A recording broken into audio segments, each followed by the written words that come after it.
Excelente. ¿Qué tal? Mi nombre es Gabriel Ruiz Ortega. Estamos aquí en una edición más en Caretas Cultural.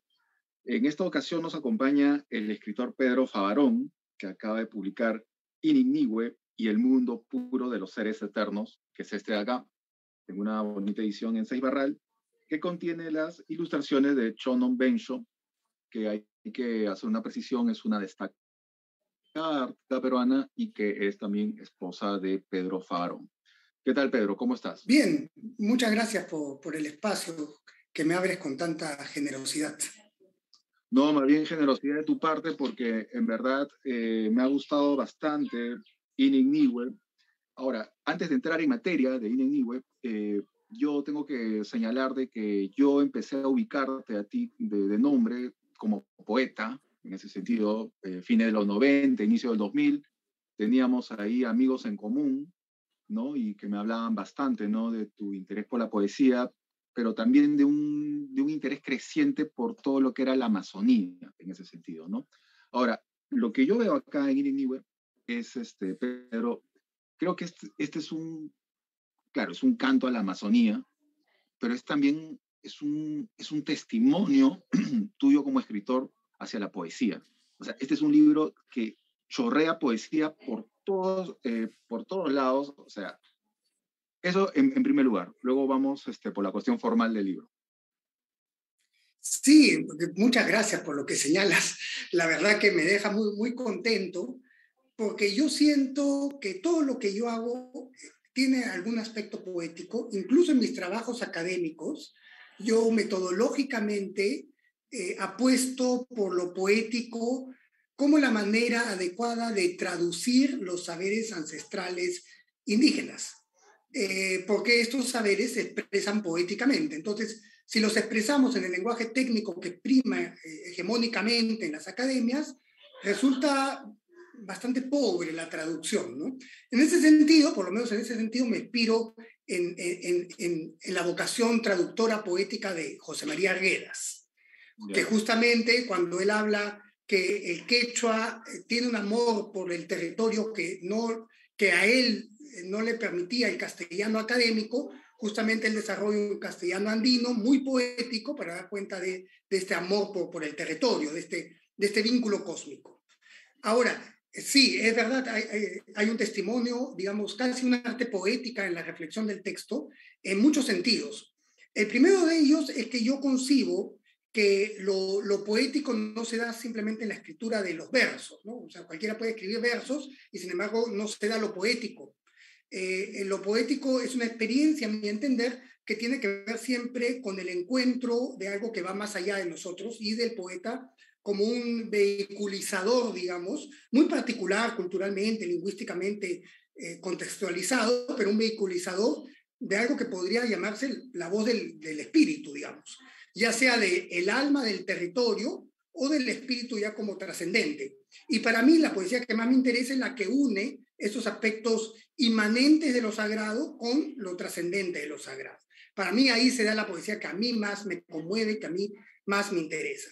Y yo he encontrado en estas búsquedas que al principio estuvieron nutridas de cierta manera por algunas aproximaciones del romanticismo alemán, del romanticismo inglés, y luego de las vanguardias, sobre todo de César Moro, de Antonin Artaud, que buscaban, digamos, una poesía en la cual el poeta sea, como decía Rubén Darío, un pararrayos de fuerzas que vienen de otra parte, en los médicos visionarios del pueblo Chipibo-Conibo. Los Onaya son poetas en el sentido que curan con la palabra poética. O sea, lo que cura no es dar de tomar ayahuasca al paciente, eso es una desviación neochamánica en nuestros días. Lo que cura tradicionalmente es el canto. Y este es un canto que no se escribe, sino que es un canto que se capta de mundos suprasensibles que el médico vehiculiza a través de su palabra y estas fuerzas medicinales suprasensibles toman cuerpo en la vibración de la palabra poética. Entonces la poesía cura, es una poesía que se hace en el instante,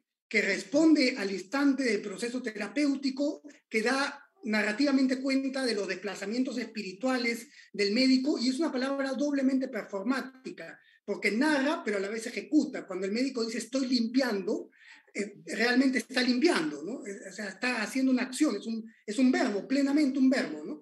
Entonces, esto Claro. se relaciona con las ideas de Octavio Paz, por ejemplo, que la poesía es el origen de la lengua y que hay una potencialidad, digamos, transformadora, alquímica en la palabra, que a mí siempre me interesó, pero que las vanguardias lo asumen debido a su lucha con la modernidad de una manera desgarrada, ¿no? Está esta cuestión del malditismo. Y más bien yo he encontrado entre los médicos tradicionales, si bien a veces se desvían hacia la brujería también, en general el médico es una persona que vehiculiza fuerzas positivas, creativas, que proponen la armonía, la salud. Entonces, en ese sentido, mi poética actual está totalmente inspirada en las prácticas de los médicos tradicionales del pueblo Shipibo-Conibo.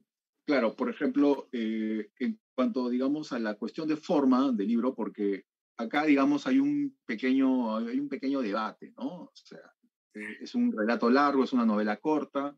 Yo, la verdad, no me hago problemas en ese asunto. Para mí es como un artefacto literario en donde se mezcla, digamos, la contundencia de la novela corta con el efecto del cuento y todo traspasado por el aliento poético, en ese sentido, porque lo que me ha gustado es que la historia que narras es una historia sencilla y es lo poético lo que eleva la historia sencilla. Y obviamente el otro punto transversal voy a decir yo, del artefacto, vendría a ser esta suerte de relación con el efecto medicinal. Tú mismo has señalado, ¿no?, de que el canto, en otras palabras, la poesía, es clave en las culturas amazónicas. Y al menos lo que hemos hecho alguna vez en la vida ayahuasca, sabemos pues que no es una cuestión que te dan de tomar y ahí no, sino que el chamán prácticamente hace un despliegue físico del canto. O sea, es algo que a mí me sorprendió un montón cuando yo lo hice. Yo lo hice una vez y de ahí nunca más, pero tengo bien presente esa experiencia. Pero también y acá viene la pregunta incómoda, pero yo te lo digo con todo respeto, ¿ok? ¿En qué estado uno escribe un libro como este? O sea, porque yo siento que este libro ha estado, o sea, como lo has escrito en un trance, ¿no? Tiene el ritmo del trance, Ininigüe. Adelante, por favor, ilumínanos si es que estoy cometiendo una infidencia o algo que no debí decir, por favor. No, en lo absoluto. A ver, en eso también me voy a inspirar en los médicos, en los Onaya, ¿no? En los sabios amazónicos del pueblo Shipibo-Conibo. La idea neochamánica es que uno toma ayahuasca y se deja llevar por el espíritu de la ayahuasca, ¿no? Y tiene que ver supuestamente con esto que Mircea Eliade, el investigador de las religiones rumano, llamaba las técnicas arcaicas del éxtasis, ¿no? Como que se entrara en una suerte de estado extático. Ahora, para el médico legítimo, esto no es así, sino que él debe dominar la mareación de la ayahuasca, lo que en chipio se llama onipae. Oni es la bebida hecha de chacuruna con ayahuasca, el oni, que los mestizos llaman ayahuasca simplemente, y el pae es la mareación, ¿no? Entonces, el canto le permite al médico entrar a lo profundo del onipae shama, ¿no? Al profundo del onipae, de la mareación, para alinearla. Entonces, él mantiene las visiones a la distancia. Entonces, hay un ejercicio trascendente de la percepción, pero que no necesariamente es una pérdida de las facultades cognitivas, ¿no? Al contrario, el médico está absolutamente consciente de dónde está y está en control. La fuerza de su pensamiento debe controlar la experiencia de la ayahuasca. Ahora, ¿qué tiene que ver esto con la escritura? Es que yo creo que ahí está el asunto, ¿no? A diferencia del proceso de escritura automática de los surrealistas, donde no había ningún control y era un despliegue casi caprichoso de las fantasías al azar, yo creo que la experiencia poética fundamental, según la describe Robert Graves en La diosa blanca, con la cual yo me auno, es una que mantiene lo que podríamos decir los componentes irracionales y los componentes racionales en equilibrio. Entonces, hay una transmisión de una vehiculización de saberes poéticos, pero hecho con conciencia técnica y equilibrando los excesos, ¿no? O sea, sin irse en un barroquismo hermético, digamos, ¿no? Sino que equilibrando los excesos. Para decirlo en términos, digamos, del pensamiento clásico grecolatino, un equilibrio entre los componentes dionisíacos y apolíneos, ¿no? Más o menos para decirlo como Nietzsche lo diría en El origen de la tragedia, ¿no? Para mí ahí está lo poético, ¿no? Claro, porque esta lectura, digamos, ahora que estamos hablando del poético, digamos, si yo tejo algún tipo de relación inmediata, ¿ok? No sé, pensaría pues, en Santa Rosa de Lima de Mirko Lauer, por ahí, pensaría en este primer poemario de Enrique Verástegui, ¿no? Que tiene toda esa cuestión, digamos, del trance, ¿no? De la escritura, ¿no? En ese sentido.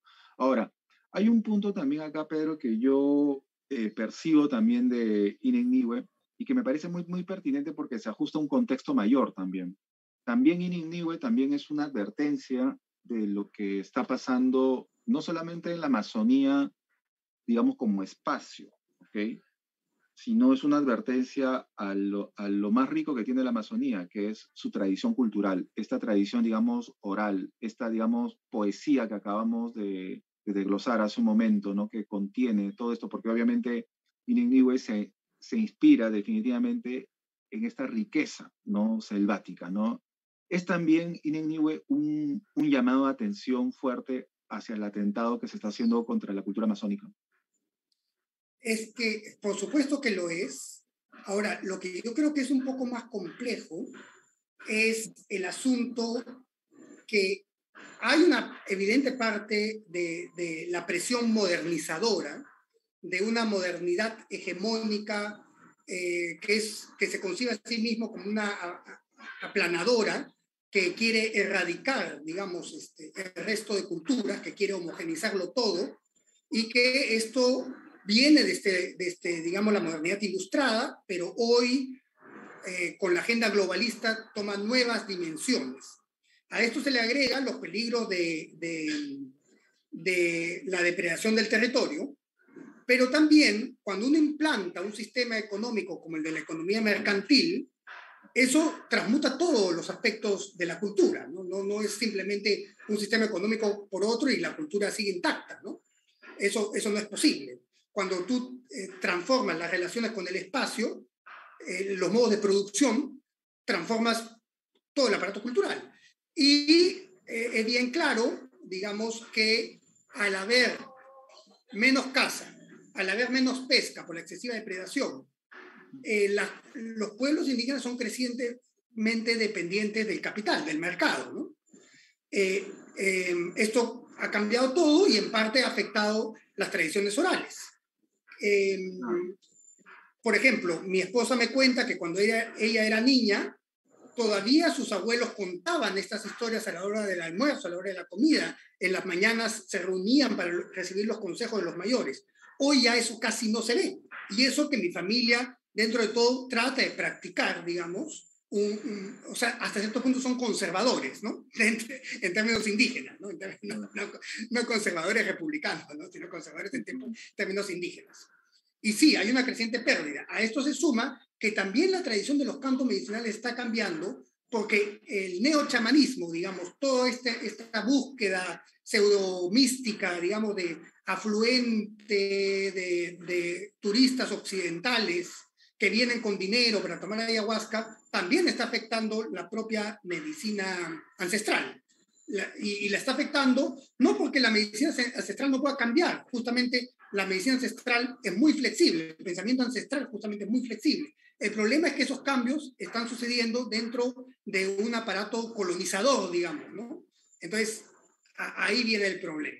Ahora, yo creo que mi libro, al tratar de expresar estos relatos ancestrales de una manera moderna, digamos, pues, poética, está siguiendo el ejemplo de las propias artistas amazónicas, como por ejemplo mi esposa, que dialogan con el arte moderno o algunas con el arte urbano, por ejemplo, las mujeres muralistas chipivas, ¿no?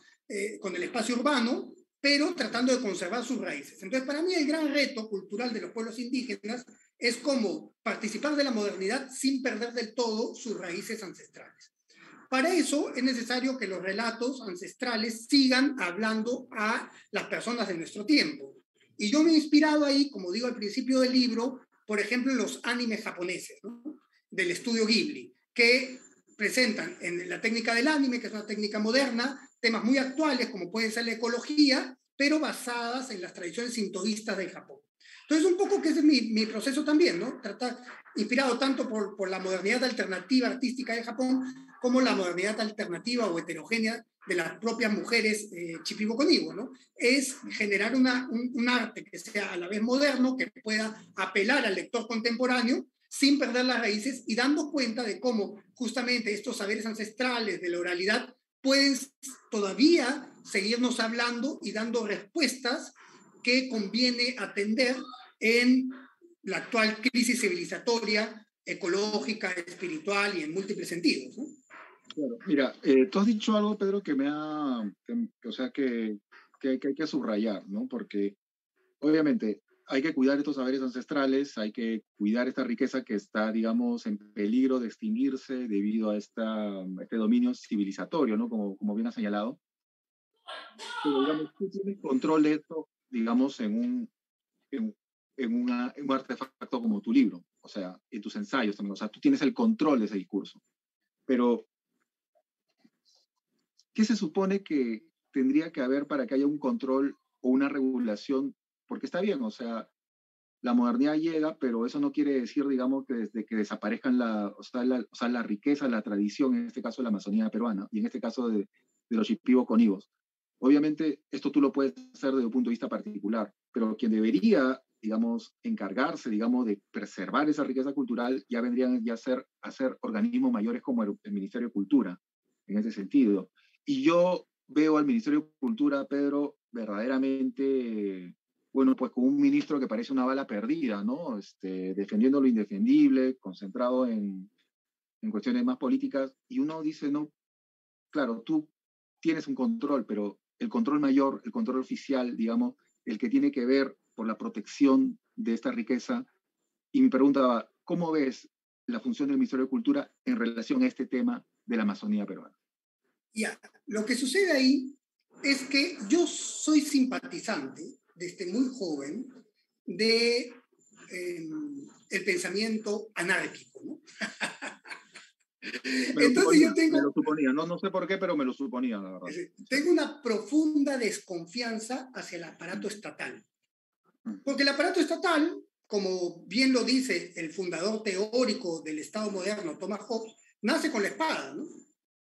Y el Estado moderno del Perú, a lo que se ha dedicado históricamente, es a atentar contra los sistemas comunitarios. Es decir, nunca ha podido generar un Estado liberal moderno como pretendían hacerlo, ¿no? Nunca han tenido las élites gobernantes nunca han tenido la fuerza para hacerlo, ni el interés, ni la voluntad. Son un tanto pusilánimes, ¿no? Como decía José Carlos Mariátegui, ni burgueses han habido en el Perú, ¿no? Son muy pocas las familias verdaderamente burguesas. Mi familia casualmente es verdaderamente burguesa, pero hay pocas familias así. Ahora, digamos, entonces, el Estado moderno ha hecho poco por implantar una verdadera modernidad, pero sí ha hecho mucho por atentar contra los sistemas comunitarios de los Andes y de la región amazónica. Los pueblos amazónicos son pueblos sin Estado, justamente, y eso es lo que a mí más me atrae en un nivel político de los antiguos sistemas, digamos, de parentesco amazónico, es que no eran anarquistas en el sentido del pensamiento filosófico del siglo XIX, sino que eran regímenes anárquicos, regímenes sin Estado, naciones sin Estado, ¿no? En las que no existía un jefe que pudiera imponer su voluntad sobre los demás. Entonces, a mí eso es lo que me llama la atención. Ahora, yo no estoy abogando por la disolución inmediata del Estado, porque creo que esos son ya asuntos demasiado complejos, ¿no? Pero sí aspiro a una disminución de la burocracia monstruosa, voraz del Estado. Ahora, si tú me preguntas si ya que el Estado existe, el rol del Ministerio de Educación, del Ministerio de Salud y del Ministerio de Cultura, que son tres ministerios que deberían tener una profunda concepción de la interculturalidad, ¿cuál es? Bueno, yo lo que te puedo responder es que tienen una visión muy pueril, muy superficial de la interculturalidad. Y no de este gobierno, desde hace años. El modo en que conciben la educación intercultural es, digamos, procura la alfabetización de las lenguas indígenas, pero eso no está teniendo resultados en la preservación de las propias lenguas. No sé si es la estrategia más interesante para los hablantes de la lengua, ¿no? Más bien me parece parte de la agenda de los lingüistas, más que de una necesidad de las propias naciones indígenas. Ahora, por eso, y por mi mismo descreimiento en el Estado, porque el Estado históricamente ha sido el que ha atacado a los pueblos indígenas, porque la conquista de la Amazonía no la hizo España, ¿no? La conquista de la Amazonía la hizo el Perú moderno. Entonces, yo creo que no es, este rol no le compete al Estado, le compete a los propios pueblos indígenas. Entonces, yo como miembro de una familia indígena por afinidad, yo no soy indígena de nacimiento, yo soy un criollo miraflorino, bastante contento de mi condición, además, ¿no? Soy peruano-argentino, estoy muy tranquilo con mi condición cultural, pero por mi matrimonio y por herencia espiritual, soy miembro de una familia indígena que se ha contado estas historias de este antiguo y que han practicado los saberes medicinales de este antiguo. Entonces yo cumplo mi rol personal, que yo siento como mi responsabilidad de ser fiel al mismo tiempo a mi formación académica, poética y a mi formación en los saberes ancestrales indígenas. Trato de ser fiel a los dos. De la misma manera, mi esposa es fiel a su formación, digamos, en la Escuela de Bellas Artes de Yarinacocha, como a sus raíces. Así hay intentos, muchos intentos individuales. Ahora, el asunto está que los pueblos indígenas están pasando por una crisis política muy profunda, ¿no? Donde hay mucha división entre las familias, donde hay muchos celos, muchas envidias, muchas rivalidades, mucha brujería, incluso, ¿no? Entonces, esto dificulta un proyecto de soberanía en el sentido anarquista indígena, ¿no? Hay esbozos, pero si no hay soberanía alimentaria, si no hay unión entre las familias, si no se curan las heridas, si no hay la comprensión de un proyecto común que debe prevalecer sobre los intereses egoístas del momento, es muy complicado. Y el problema está que la dirigencia política indígena ya no son los antiguos líderes ancestrales que tienen un vínculo con el mundo espiritual, con las plantas y demás. Hoy día un dirigente es aquel que se ha formado, digamos, que se ha formado de una manera más profunda en las instituciones académicas del Estado. Entonces, que incorpora las lógicas del Estado y que piensa la política en los términos de la democracia representativa. Entonces, todo eso hace que la dirigencia política indígena sean como una casta, una clase social diferente y separada del resto del pueblo. A tal punto que la comunidad nativa a la que yo pertenezco, la comunidad nativa de Santa Clara, y no por mi prédica, porque yo la verdad que hace tiempo que no estoy ahí, yo la verdad que mis participaciones en las asambleas comunales son muy puntuales para defender mis terrenos y poco más, porque creo que el pueblo tiene que seguir por su propia cuenta, sin mucha influencia ideológica.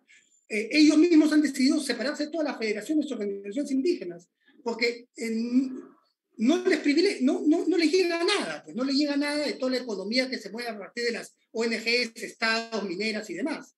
Entonces hay un problema de representación muy profundo, porque la representación es en sí misma un problema, porque la representación fue creada por los estados desde la época de la conquista del oeste en Estados Unidos para separar a los líderes indígenas de sus bases. Y eso se ve hasta el día de hoy. Bueno, tú sabes, Pedro, de que esto tiene para rato, pero sí. Las transmisiones tienen un tiempo. O sea, me gusta mucho esta entrevista porque tiene todo, ¿no? Hemos hablado de poesía, hemos hablado de la Amazonía, hemos terminado hablando de política al final, ¿no? Pero esa es la riqueza, creo yo, digamos, la riqueza temática que despierta un muy buen libro como este. En verdad, Pedro, te felicito y bueno, y recomiendo a los seguidores de Caretas y a todos los lectores que le den una oportunidad a este libro.